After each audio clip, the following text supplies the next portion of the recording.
Down on whose stream, mid the steep sky, commotion lows clouds like earth's decaying, leaves are shed, shook from the tangled bot of heavens and oceans. So again the speaker addresses the wind. He says that as a person calling it one who will lose clouds and shake the leaves, the brought of heaven and ocean, this reads almost as psalms, as if the speaker is praising the wind for its power. Here जो speaker हैं वो wind की सारी power को praises कर रहे हैं कि किस तरह से वो लीव्स जो हैं वो शेडेड लीव्स को अपने साथ लेके जाती है, ठीक है ना। जो लीव्स टैंगल्ड हुई हैं आपस में, उनको हेवन और ओशन तक बहाती हुई वो लेकर जा रही है। Angels of rain and lightning there are spread on the blue surface of thine airy surge like the bright hair uplifted from the head. So again the speaker here refers to a spiritual being more powerful than angels. जो speaker हैं वो wind को refer कर रहे हैं कि उनकी जो विंड की जो पावर है वो और भी ज़्यादा पावरफुल है as compared to angels. For the angels of rain and lightning as described as being spread on the blue surface of wind. He then describes these angels as being light the bright hair on the head of an even greater being. उनकी lightning, उनकी rain से भी ज़्यादा एक power इस wind में है. Spread on the blue surface of wind, जो ब्लू सरफेस है पानी का, ये विंड उस पर फैल रही है, ठीक है ना. ही देन डिस्क्राइब्स उन एंजल्स को like the brighter hair on the head of even greater being. God का जो एक ताज होता है उससे सिंप्लीफाई कर रही हैं ये. Next stanza third. Of some fierce maenad even from the dim verge of the horizon to zenith's height, the locks of the approaching storm thou dirge. In this stanza, the speaker actually compares winds to a fierce maenad spiritual being. एक god से उसको comparison कर रहे हैं which is used to be found around the Greek god Dionysus. एक Greek god है Dionysus, उनसे उनका comparison जो है हमारे poet कर रहे हैं. Remember, this is the being that also described as having hair like angels. वो ये बोल रहे हैं कि एक angels के जैसे hair खूबसूरत हैं जो उड़ रहे हैं. Thus the wind is described as being like a god. एक god की तरह उसको describe किया जा रहा है, किसको? wind को, with angels for hair. These angels of rain and lightning reveals that a storm is on the way. ये जो हवाएं हैं, ये हवाएं ही सिंप्लीफाई करती हैं या सिंबलाइज करती हैं कि एक स्टॉर्म है जो आने वाला है. Exactly stanza fourth. Of the dying year which this closing night will be dome of vast sculpture vaulted with all the congregated might. The speaker यहाँ पे फर्दर एक्सप्लेन करते हैं कि किस तरह से एक स्टॉर्म जो है वो अप्रोच कर रहा है impending domes of dying year. The use of sculpture interesting है ये भी, क्योंकि सिंस ये जो है ये स्कल्पचर जो है ये एक छोटे कमरे को या फिर एक मॉन्यूमेंट को स्पेसिफाई कर रहा है, एक मॉन्यूमेंट को सिंप्लीफाई कर रहा है विच इज़ जिसमें कोई पर्सन जो है वो बरी किया गया है. और to refer something like this could suggest that Shelley want to trap. Shelley जो है वो जितनी भी पावर हैं स्टोम में वो ट्रैप करना चाहते हैं, बंद कर देना चाहते हैं, for it to burst upon. As well as this is culture is an isolating way. एक ऐसा वे स्पेसिफाई कर रहे हैं बरीड विच कुड इंडिकेट, जो कि शैली के जो ज़रूरत है to move away from all, अपनी मुश्किलों से परेशानियों से, वो स्पेसिफाई कर रहे हैं यहाँ पे. Stanza 5.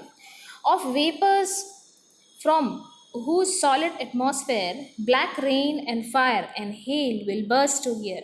The speaker then describes the wind as a bringer of death. The speaker जो है वो wind को एक death जो दूर भगाता है उससे related बात कर रहे हैं. He has already described it as the destroyer. वो उसको एक destroyer की तरह, हमने ऊपर भी देखा था कि एक destroyer की तरह उन्होंने इसको symbolize किया था. उन्होंने इसको एक new birth देने वाले के के तौर पर भी सिंबलाइज किया था। Here he describes it as one of who brings black rain and fire and hail. यहाँ बताया गया है कि एक जो हवा है वो अगर न्यू बर्थ लेकर आ सकती है तो वो एक डिस्ट्रॉयर भी बन सकती है। Then to end this the speaker again appeals the wind begging that it would hear him. और वापस से इस ये जो एक सेगमेंट है ये जो ओवर होता है तो स्पीकर जो है वो वापस से यही विंड से प्रार्थना कर रहे हैं कि वो उनकी प्रार्थना को, उनकी विनती को सुने। Next, thou who didst waken from his summer dreams, the blue Mediterranean, where he lay, lulled by the coil of his crystal streams. To begin, जब ये पैराग्राफ जो है ये जब शुरू हो रहा है तो जो स्पीकर हैं वो actually describing the wind as having woken up the Mediterranean sea. वो ये कह रहे हैं कि मेडिटेरियन सी जो है, मेडिटेरेनियन सी जो कि बहुत बड़ी एक सी कहा जाता है उसको उसको जगाया है इस विंड ने। समर ऑफ पीसफुल रेस्ट, जो कि एक पीसफुल रेस्ट से अब जाग उठी है। The sea here is also personified, यहाँ पे एक सी को पर्सोनिफिकेशन दिया गया है। Next, besides a pumice isle in Baiae's bay and saw in sleep old palaces and towers quivering within the wave's intenser day.